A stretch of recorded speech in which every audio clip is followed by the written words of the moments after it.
Halo saudara-saudaraku dimanapun kita berada, jumpa lagi pada channel SAW. Ya baik, kali ini saya ingin bercerita atau membahas tentang PLTS, di mana kita ketahui bahwa PLTS itu ada 3 sistem, yaitu sistem off-grid, sistem hybrid, dan sistem on-grid ya. Mungkin saya tidak ingin membahas masalah apa sih on-grid, apa sih hybrid, apa sih off-grid itu ya, karena mungkin saudara-saudara semua sudah banyak yang mengerti lah ya. Bagi yang belum mengerti boleh berkomentar di kolom komentar di bawah ini ya.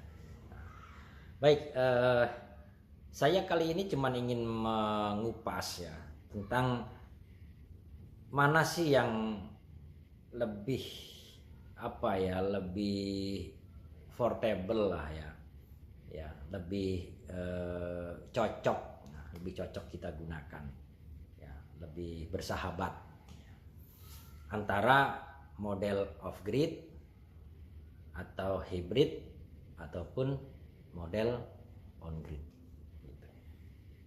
Jadi dengan karakteristik ya masing-masing sistem tersebut ya, maka saya ingin menyimpulkan ya, ini pendapat pribadi saya nih saudara-saudara ya, mungkin bisa salah juga, mohon dikoreksi pada kolom komentar kalau pendapat saya kurang tepat, tapi ini pendapat pribadi saya ya. Mana yang lebih cocok ya, mana yang lebih portable ya untuk kita gunakan. Nah, dengan karakteristik yang pertama itu yang saya ingin mengulasnya mulai dari karakteristik off grid. Ya.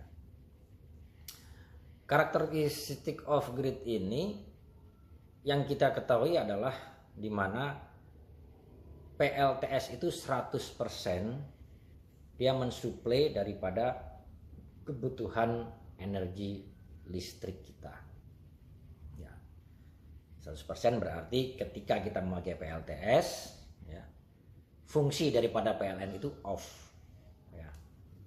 MCB-nya off. Ya. Sehingga tidak ada arus PLN yang mengalir ke instalasi rumah kita. Yang mengalir arus listriknya itu adalah dari rumah kita, itu adalah arus listrik yang bersumberkan daripada PLTS saja. Itu adalah sistem off grid. Dimana kalau saya melihat sistem off grid ini yang sudah saya alami ya gitu. Kalau kita memakai sistem off grid ini ada investasi yang mubazir di waktu tertentu. Ada investasi yang mubazir di waktu tertentu. Kenapa saya bilang seperti itu? Ya, karena begini. Di saat musim hujan, ya, musim hujan yang seperti sekarang ini hampir 80% itu mendung dalam keseharian di siang hari itu ya. Atau kita tidak usah dibikin ekstrim lah, kita bikin 50% mendung di siang hari, sehingga hasil penambangan daripada PLTS kita itu hanya bisa 50% dari kapasitas panel surya kita. Dan hal ini membuat kita mengupgrade. Kita ada hasrat untuk mengupgrade karena mindset kita adalah off grid ya, di mana 100% disuplai dari PLTS. Jadi ketika ya di musim hujan ini kita mengupgrade ya PLTS kita dengan mungkin menambah kapasitas panel surya, menambah kapasitas baterai, ya kita perbesar gitu kan. Sehingga kita mengkondisikan bahwa di musim penghujan itu PLTS kita tetap bisa 24 jam off grid, bisa mengcover. Pada saat kita melakukan upgrade tersebut ya, dan itu tercapai ya, di musim hujan ini tetap 24 jam off grid ya, ke cover dengan penambahan kapasitas tadi. Maka ketika nanti musim panas ya, itu terjadi luber ya, terjadi hasil tambang yang berlebih. Nah, gitu. Yang itu tidak kita gunakan. Begitu. Nah, apakah kita untuk kelebihan daripada hasil tambang tersebut kita harus menambah aki lagi, baterai lagi? Kan gitu pertanyaannya. Untuk menampung kelebihan tadi. Dan untuk apa lagi nih? Dan untuk apa kita tampung? Kan gitu. Dari situ kita bisa melihat bahwa untuk sistem PLTS off grid 24 jam ini bagi saya pribadi itu kurang efektif. Karena suatu saat nanti akan ada energi yang mubazir. Kita akan kelebihan daripada penambangan energi tadi. Jadi investasi kita mubazir. Mungkin di musim hujan pas ya. Kita setting di musim hujan supaya tetap 24 jam. Tapi ketika nanti di musim kemarau yang hampir 90% itu panas, maka yang terjadi adalah kondisi yang berlebih dalam hasil tambangnya. Nah, itu yang metode pertama ya, mode pertama ya. Jadi seperti itu kondisinya. Intinya adalah kesimpulannya akan ada investasi yang mubazir pada saat tertentu. Nah, yang kedua saya ingin membahas mengenai PLTS on grid ya. On grid ini permasalahannya berbeda lagi ya. Kalau untuk yang on grid ini mungkin dia tidak bermasalah ya. Tidak akan terjadi kemubaziran yang seperti yang di metode off grid tadi, karena sistem on grid ini dia saling mendukung. PLTS lemah dia akan didukung oleh PLN. PLTS terlalu banyak dia akan mendorong bukan wattmeter ya, akan mendorong meteran listrik kita yang meteran listrik PLN kita. Kasarnya itu dia muternya berbalik ya. Gitu. Yang harusnya 0, 1, 2, 3, 4, 5 dia enggak 4, 3, 2, 1, 0 terus berbalik begitu. Kalau itu kita tidak standarisasikan. Maksudnya standarisasi itu adalah ada meteran yang khusus ya.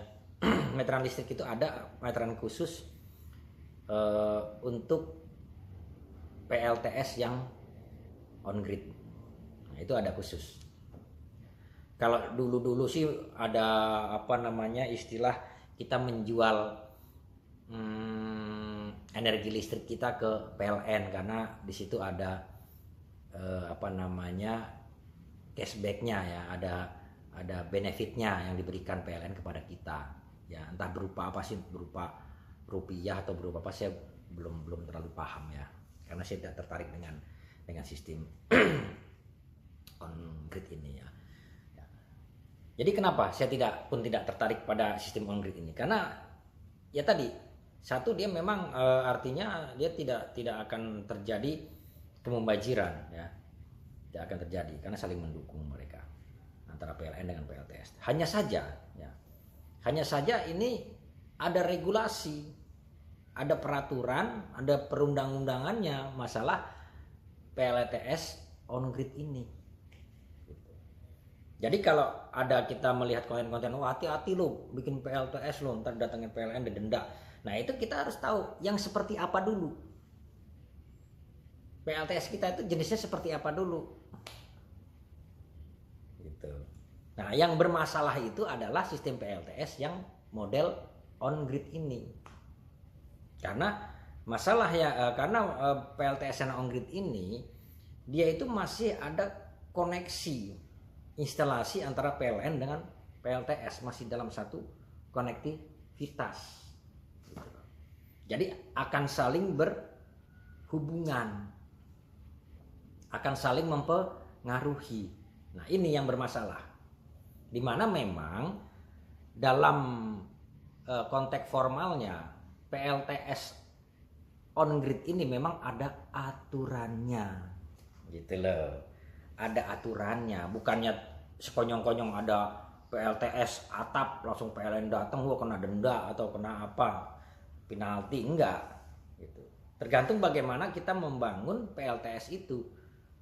Nah sistem yang bermasalah ini biasanya adalah sistem yang on grid, karena kalau sistem on grid ini harus memakai izin, dia ada regulasinya, ada peraturannya.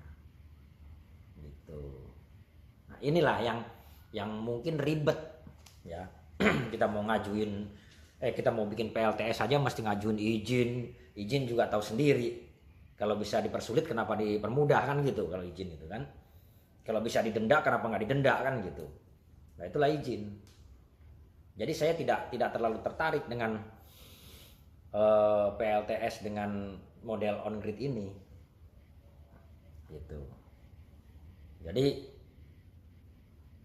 itu yang kedua. Nah, sistem yang ketiga. Sistem yang ketiga ini sistem yang lebih saya sukai, ya. Lebih saya sukai. Dan sekarang ini saya memakai model itu, ya, model sistem itu saya. Yaitu sistem hybrid. Sistem hybrid ini sistem yang sangat fleksibel, aman dan fleksibel. Aman arti kata kita tidak akan berurusan dengan peraturan PLN, regulasi PLN. Fleksibelnya tadi tidak ada kemubajiran investasi. Dalam 1 tahun 2 musim hujan dan musim panas, kemarau, itu tidak akan ada permasalahan dalam kemubajiran energi dan tidak ada istilah kendala dalam suplai energi listrik. Kenapa? Satu,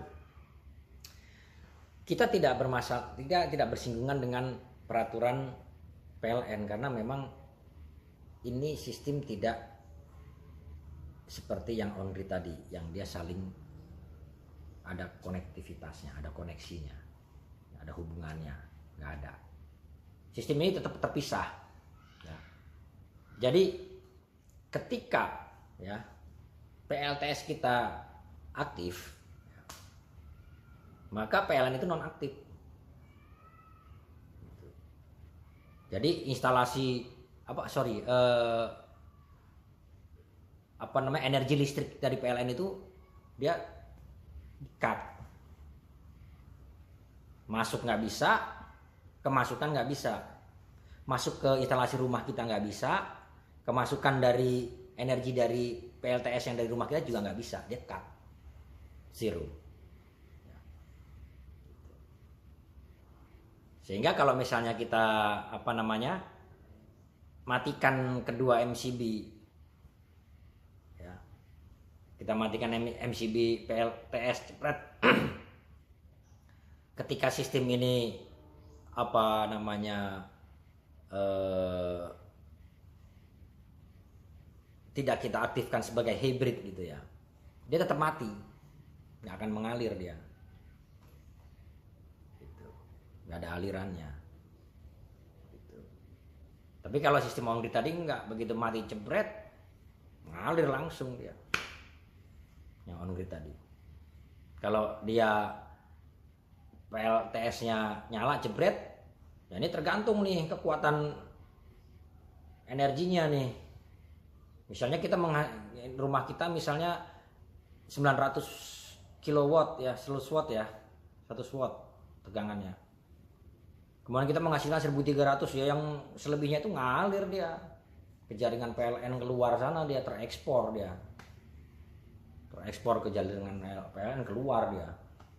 Tapi kalau kita enggak, kalau yang hybrid ini enggak. Ketika kita punya jaringan nih 900 watt gitu ya rumah, kemudian PLTS ini menghasilkan 1300 watt gitu, dia nggak akan mengalir ke PLN, dia terkat ya, mati PLN ini, jalurnya mati.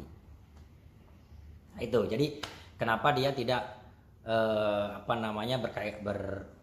berkaitan dengan regulasi PLN itu, tidak bersinggungan dengan itu ya. Jadi ketika ada PLN datang, kalau kita hybrid ya kita aman, karena sistem kita ini tidak ada kaitannya dengan yang tadi seperti on-grid tadi ya, seperti itu. Nah yang kedua, sistem ini hybrid ini dia fleksibel ya, fleksibel. Kalau sistem hybrid ini ketika dia listrik dari PLTS itu tidak sanggup untuk mensuplai, maka dia secara otomatis akan berganti, yang mensuplai adalah PLN, ceklok PLN gitu ya, dia yang mengcover. Nah ketika PLTS ini dia sanggup lagi untuk mensuplai ya, maka berganti lagi, ceklok PLN-nya off, PLTS-nya mensuplai. Nah, seperti itu. Nah, settingan daripada hybrid ini biasanya dilakukan, atau saya pribadi itu melakukan settingan untuk 24 jam itu di musim kemarau. Nah, gitu. Jadi pas musim kemarau itu kita setting. Ya. Kalau kita harus upgrade ya upgrade. Upgrade apanya nih? Upgrade baterainya, upgrade dua-duanya ya, antara baterai di upgrade juga solar panelnya juga di upgrade. Nah itu dilakukan di musim kemarau ya, karena saat itulah maksimal daripada penambangan listrik surya kita. Di situ sangat maksimal ya, optimal sekali di situ, di musim kemarau itu kita mendapatkan titik yang paling tertinggi di situ. Nah, titik yang paling tertinggi ini kita sesuaikan dengan kebutuhan listrik rumah kita. Misalnya listrik rumah kita dengan memakai 4 baterai, 5 panel sudah cukup atau kurang. Nah, itu kita sesuaikan sehingga dia bisa 24 jam. Gitu. PLTS ini bisa 24 jam dia mensuplai. Gitu. Nah, nanti ketika di musim hujan, saya yakin dia tidak akan bisa 24 jam. Sangat yakin sekali, karena ya kita tahu sendiri ya, hasil penambangan ya yang dari surya tadi itu tidak maksimal karena banyak mendungnya daripada cerahnya. Nah, itulah makanya ketika di musim hujan itu pasti dia tidak bisa mengcover 24 jam PLTS ini. Nah, makanya kita bikin model hybrid. Ketika dia nggak bisa mengcover, maka ceklok dia pindah ke PLN. Nah, mungkin dalam hal ini ya, si PLTS ini ya, si PLTS ini ketika di musim hujan dia nggak maksimal kita ya, nggak maksimal menggunakan PLTS, tapi ya nggak apa-apa, memang seperti itulah karakteristik daripada PLTS ini, karena kan dia surya, menggunakan surya dia. Suatu sumber energi yang memang terbarukan ya, ada terus tapi dia tidak stabil. Gitu. Tidak stabil, ada kalanya mendung, ada kalanya cerahan gitu.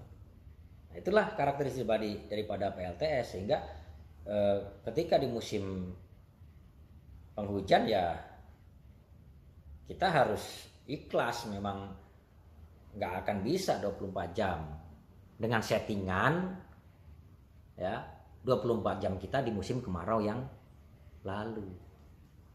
Sudah setting nih, oke, di musim kemarau oke. Katakanlah di bulan apa? Maret ya. Bulan Maret sampai September oke.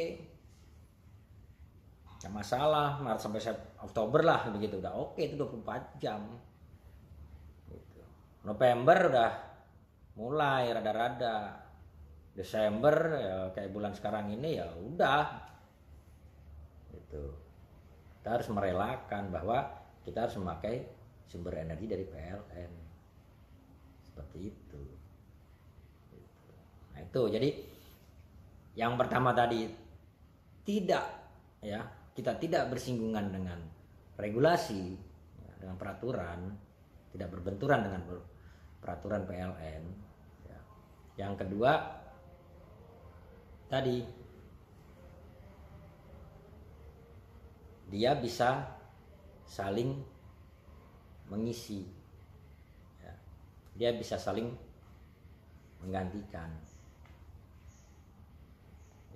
Nah, yang ketiga, otomatis apa? Otomatis kita dalam PLTS kita ini itu tidak ada kemubajiran daripada investasi kita. Gitu. Tidak ada, karena di sini yang menjadi tolak ukur 24 jamnya itu adalah kita setting di musim kemarau, di mana titik puncak daripada titik puncak daripada kita bisa menghasilkan atau bisa menambang daripada energi surya tadi. Gitu. Jadi ketika pas musim kemarau nanti jepret berikutnya, itu tidak akan ada pembajiran, tidak ada, karena itu udah titik puncaknya tuh, jepret pasti kenanya 24 jam, tidak ada mubajir di situ. Nah, pas nanti di musim penghujan set dia turun, maka listrik PLN yang akan mengcover dari kekurangan tersebut. Gitu. Jadi tidak ada mubajiran dari investasi tadi. Yang sayangnya kan begitu. Nanti ketika di musim kemarau terjadi kemubajiran, kita berinvestasi tapi hasil daripada produksi kita itu tidak bisa dimanfaatkan. Nah, itu yang kita sayangkan kan gitu. Mending kita beli dari PLN, sama aja. Tapi kalau beli ini tidak mubazir, memang itu yang kita pakai. Jangan kita membeli sesuatu tapi nggak kita pakai. Kita berinvestasi, kita membeli sesuatu, tapi di musim kemarau nanti energi tersebut tidak terpakai. Tapi kalau yang sistem hybrid ini, kita membeli energi dari PLN, memang itu untuk kebutuhan yang akan kita pakai.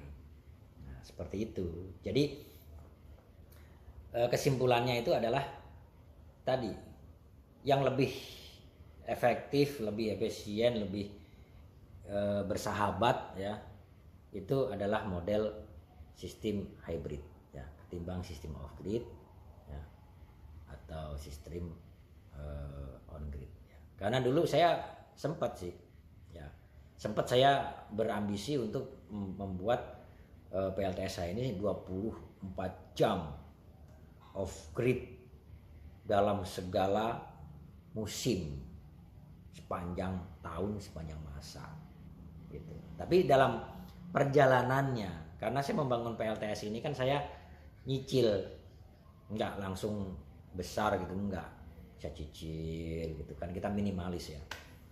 Berapa kita punya duit, kita investasiin, besok ada duit lagi bisa nyicil ya. Nah, seiring waktu itu pada akhirnya saya berpikir, oh iya, kalau ini nanti saya bikin off grid 24 jam ya, dalam segala musim sepanjang masa, maka akan ada di suatu saat nanti itu terjadi kemubajiran investasi, di mana kita itu terjadi kelebihan daripada hasil tambang tersebut yang tidak kita pakai. Nah, itu secara ekonomis seperti itu. Jadi lebih efektif, lebih ekonomis dari PLTS itu kita menggunakan hybrid. Ya, mungkin kalau saudara-saudaraku yang lain ya, yang sudah senior atau para suhu sudah tahu mungkin. Ya, sudah tahu. Oh ya, enak lah ekonomisan yang hybrid gitu kan. Cuman ini ya sekedar cerita saja ya, apalagi untuk rekan-rekan atau saudara-saudara yang baru mau belajar membangun PLTS ya, atau lagi hobi ya, sedang lagi hobi untuk mengoprek ya, atau membuat PLTS. Nah, mungkin ini menjadi bahan masukan bagi saudara-saudaraku bahwa untuk PLTS yang akan Anda bangun itu ya, di mindsetkan ya, di apa namanya, di planningkan ya, direncanakan untuk membangun PLTS dengan model hybrid ya. Oke. Baiklah, itu saudaraku semua dimanapun kita berada, mudah-mudahan apa yang saya ungkapkan ini menjadi tambahan ya, menjadi tambahan wawasan kita yang terutama bagi pemula ya, yang baru ingin belajar atau ya sekedar hobi atau memang ingin mewujudkan gitu ya. Nah, itu mudah-mudahan ini sebagai apa namanya ya, pandangan lah ya, sebagai pandangan untuk kita semua. Nah, kalau ada yang kurang tepat atau kurang pas dari apa yang saya utarakan tadi ya, mohon maaf ya. Kalau ada masukan silahkan komen di bawah ini ya. Oke, semangat para penggiat PLTS energi terbarukan. Salam.